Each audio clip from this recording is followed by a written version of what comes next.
पेंशनरों को बड़ी राहत, नई व्यवस्था लागू, पेंशन में ऐसे मिलेगा लाभ।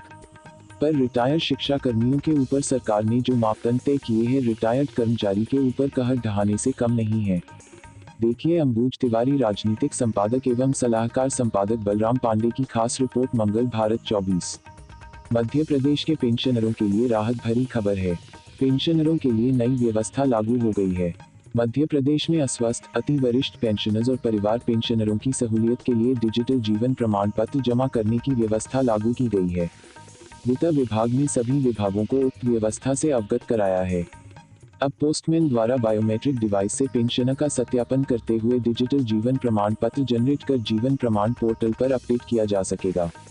दरअसल अस्वस्थ एवं अति वरिष्ठ पेंशनरों और परिवार पेंशनरों को डिजिटल जीवन प्रमाण पत्र तैयार करने और प्रस्तुत करने के लिए नियत केंद्र या कियोस्क तक पहुंचने में असुविधा का सामना करना पड़ रहा था।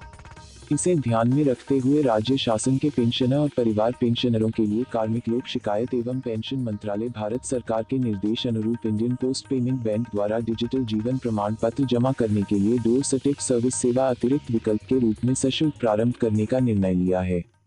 वैकल्पिक व्यवस्था में जीवन सेवानिवृत्ति के बाद पेंशन आय का एक महत्वपूर्ण स्रोत होता है। पेंशनभोगियों को सेवानिवृत्ति के बाद बैंक जैसे अधिकृत पेंशन संवितरण एजेंसी में अपना जीवन प्रमाण पत्र जमा कराना पड़ता है, जिसके बाद ही उन्हें पेंशन दी जाती है। यह प्रमाण पत्र साबित करता है कि आप जीवित हैं और पेंशन के हकदार हैं।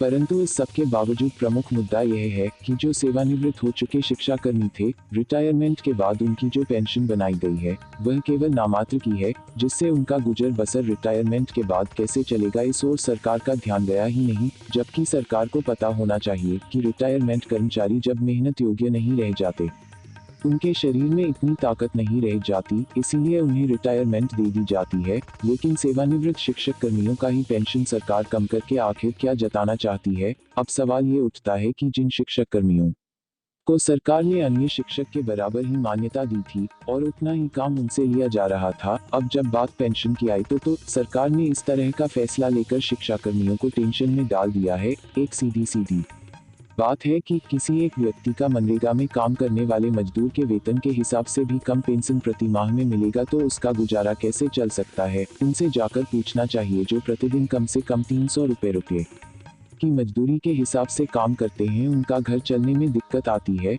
लेकिन सरकार की आंखें एवं कान दोनों तरह से अपंग दिखाई दे रहे हैं, जो एक विचारणीय प्रश्न है। और प्रश्न यह है कि शिक्षाकर्मी रिटायरमेंट होने के बाद कोई कार्य न कर सकने योग्य हो और उसे केवल मनरेगा में काम करने वाले मजदूरों से भी कम वेतन दिया जाए तो उसका गुजारा भत्ता कैसे चलेगा। यह तो सरकार को भी मालूम है कि महंगाई इस समय कितनी उफान पर है।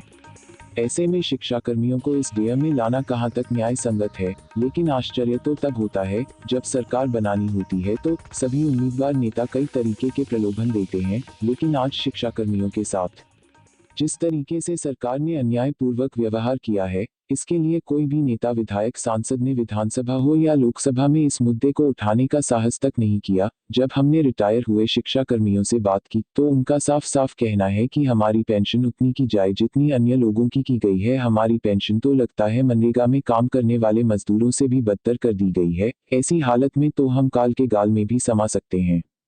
देश दुनिया, मौसम, क्राइम, एजुकेशन, नई योजनाओं एवं तत्कालीन खबरों के लिए जुड़िए और सब्सक्राइब कीजिए मंगल भारत 24 न्यूज के साथ।